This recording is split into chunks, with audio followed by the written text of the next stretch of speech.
Hey there, good evening. I am getting a lot of questions from people who are in Mysore who've heard about my temple tours.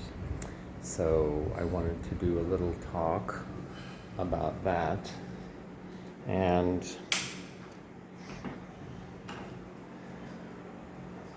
I will be back in Mysore in about a month. I don't know the date yet for sure. I am in Dehradun, North India right now, for those of you who don't know.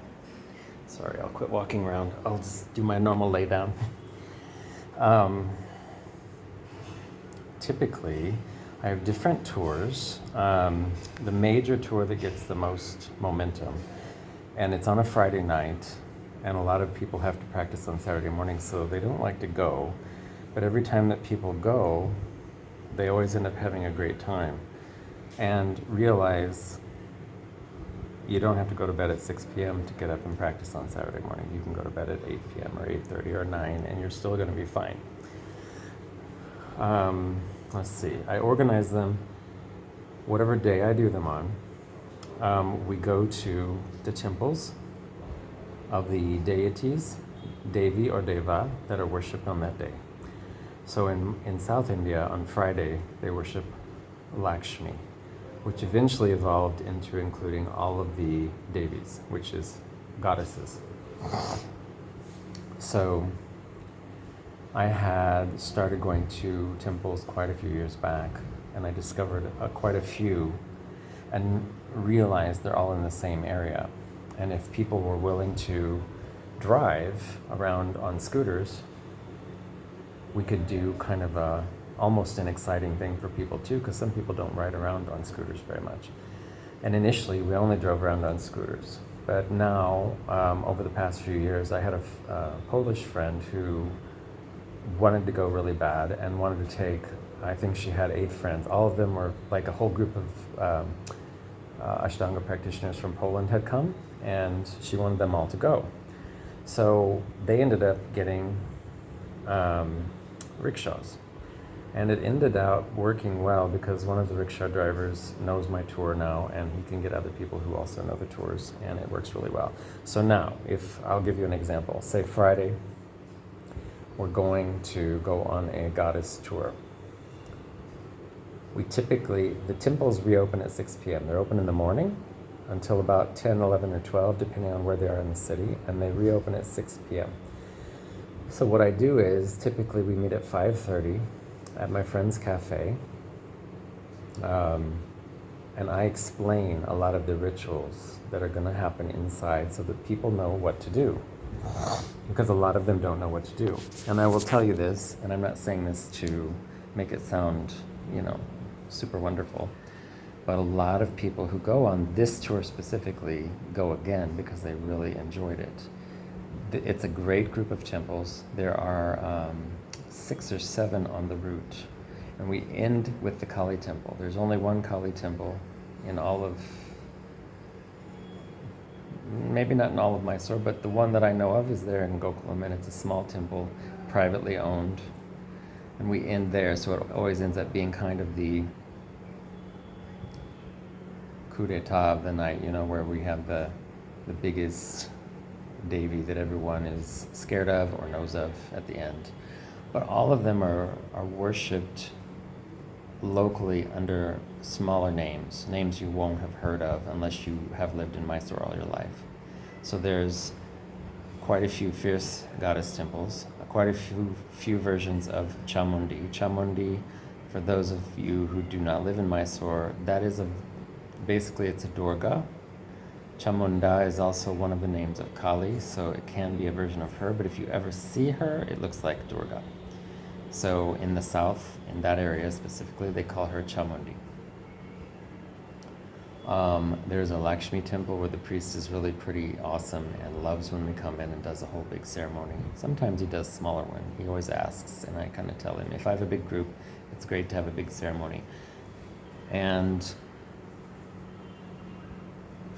I'm thinking, there's just a few little ones that people see a lot, but maybe don't know.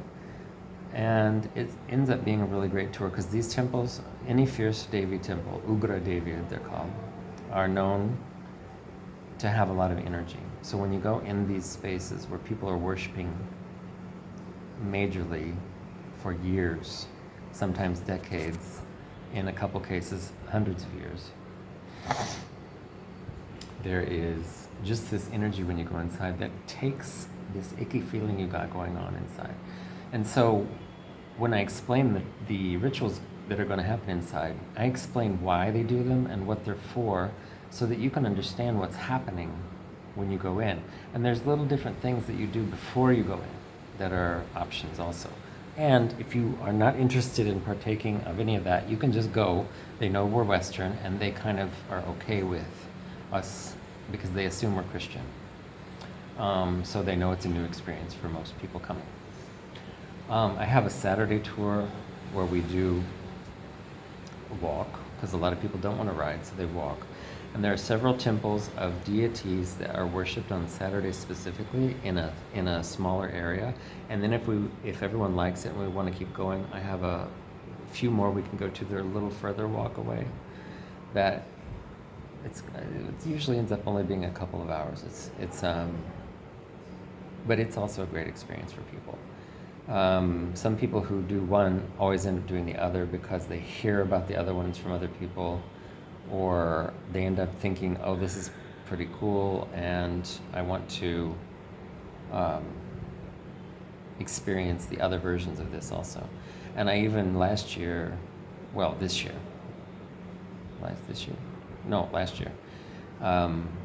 this season I was there from about September through February of this year. And I had quite a few people who went on one tour and liked it so well they booked a private tour. Because if you want to go further around the city, we can do that. You have to arrange to be able to drive scooters, a car, have a car take us around, or to ride in rickshaws around. And because there's like a Monday tour, we can also do on Sundays, because that's when a lot of people are off and able to do it. That we go to a bunch of Shiva temples. There are some really great Shiva temples around Mysore city also. So there are a lot of different options. So if you see this, you can contact me through my YouTube channel, or through my Instagram, or through my Facebook. If I know you, you might have my WhatsApp, and you can always text me if you're there to find out any specifics about any of these things. I'm going to say it again. It's about the middle of September right now, and I'm planning to fly back to Mysore around the middle of October, but it could be closer to the end. So what I'll do is I'll get there, kind of gauge the situation, see how many people are around, and if there's interest, and then I'll post about it. And I used to only post in the Facebook group, the Ashtanga community in Mysore, because that yielded good results, but a lot of people don't use the group anymore. A lot do. So I still post there, but I also post on my personal Facebook page and on my Instagram page. And I might start doing, since I'm doing YouTube videos now, I might start posting here as well. But let's see, I'm not sure if that even makes sense.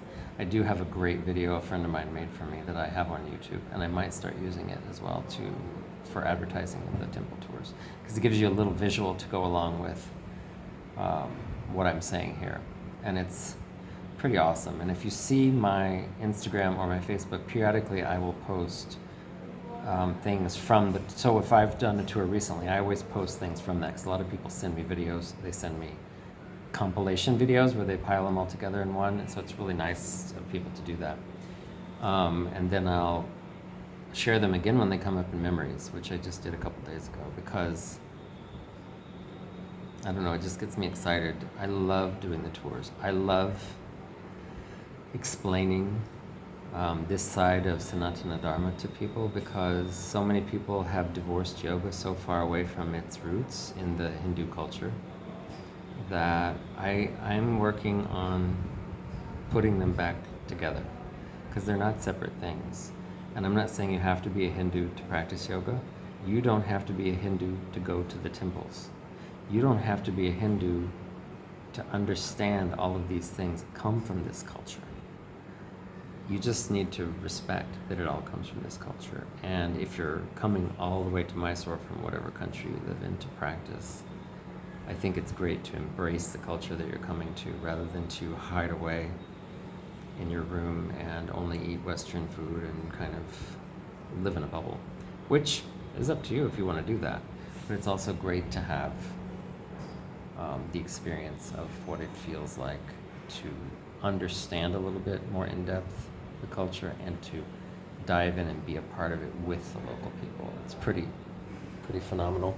And I have to say, it is why I have so many Indian friends, because I've embraced it and it's become my life. So, okay, thanks, and I will see you soon if you're south. If you happen to be in or around Dehradun, I'm here.